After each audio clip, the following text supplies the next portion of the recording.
welcome back. And today I'd like to bring you part one of my top characters of 2022. So I read a lot of good books this year and there was loads of good characters. I think I could have made a top 50, but I'm actually going to make two videos which will encompass a top 20 characters. So today will be my honourable mention plus numbers 20 through to 11. So I'm going to start by giving you my honourable mention. And from this book and Sharp's Triumph would be Colonel McCandless. So he is an officer that kind of takes Richard Sharp under his wing. He really gives Richard a kind of a moral, he's like Jiminy Cricket to Richard Sharp. He kind of teaches him a different way of thinking and some morals, and he is a deeply Christian man and a Scottish soldier, and he really kind of is an agent to kind of give these tasks and these missions to Richard in these first couple of books, and he's a fantastic character, quite a deep character. So on with the top 20. At number 20 it is Intgar Shinoa, or Ingtar Shinoa. Sorry for my pronunciation there, but he is a fantastic kind of general that leads our band forth in the second book, and he's introduced in the first book, but he is a really important character as far as development goes in The Great Hunt. He is a character who goes through almost a whole redemption arc, and the final moments this character appears in this book are some of the greatest moments of the year for me, and he is a character that works on multiple levels. At number 19 is going to be a nice kind of like uncle slash fatherly figure, and that is Verity Farseer from the Farseer trilogy. He is really that kind of calming influence to Fitz. He is the guy that he can look up to and be a shoulder for Fitz when he is in trouble, and he is a character that everyone loves in the Farseer trilogy, and he is a very consistent character for Fitz. At number 18, Death from Mort. So Death was the first kind of real comic character I came across this year, and he was a real relief to me after reading a lot of very dark or serious books.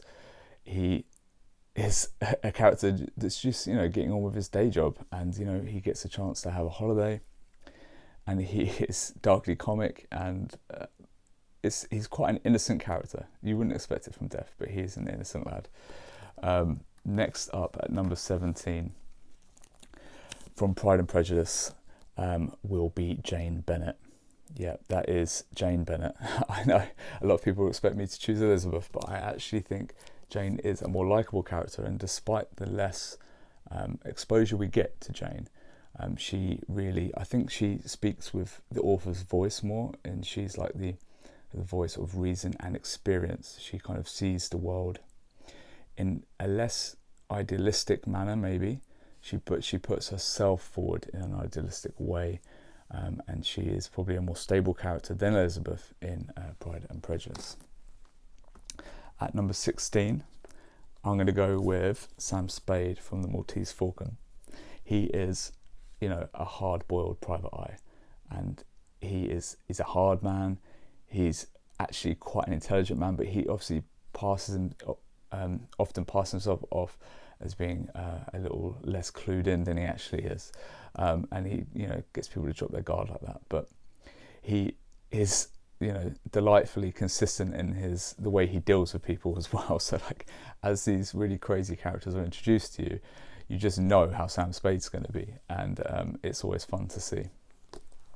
Next up at number 15 is Macon Borfa, who is, again, imagine being the Verity style stable character for Jorg Ancraft, but to do that you've also got to be a bit of a badass. So Macon Borfa is a complete badass. He is the quintessential grey knight.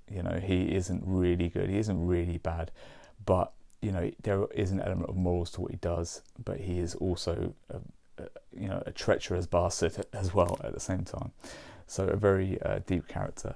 And number 14, the other way round, it's Beleg Cathalion, who is really, the best friend you wish you could have. In Children of Hurin, his story is one of high morals and tragedy, and he is, I won't spoil this story or this character, but safe to say he is an excellent character, and he is my number 14. Number 13, Richard Sharp. So the main character from the Sharp books, Richard, is a real action hero. He gets things done, he gets down and dirty, but what's really good about Bernard Cornwell's kind of interpretation of this kind of character is that he isn't scared to show that he is scared.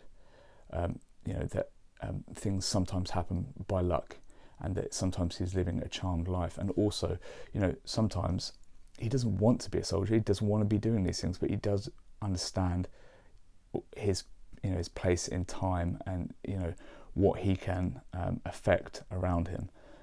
And it is a deeper character than it is initially portrayed. As you stick with it through the books, you get to see how deep Richard Sharp really is. At number 12, a very obscure one from this book, Rainbow Six, I'm going to go with Josef Andreevich Popov, and that is one of many aliases that is used in this book, but this is a character who is an antagonist, and he is a character that goes through quite an arc in this book, and it's hard to tell really what his reaction will be to a situation, because he is in effect a spy of several decades, or more than a decade at least. He's a very experienced counterintelligence operative, and therefore even to the reader it's not always common knowledge how he will interpret a situation. But a lot of the book's later chapters plot-wise run through him, and he is a very entertaining, he is a villainous scoundrel, but again, probably the best character in Rainbow Six. So at number 11, it is, from the Farseer trilogy, Regal Farseer, another antagonist, and this guy is just despicable, he's deplorable.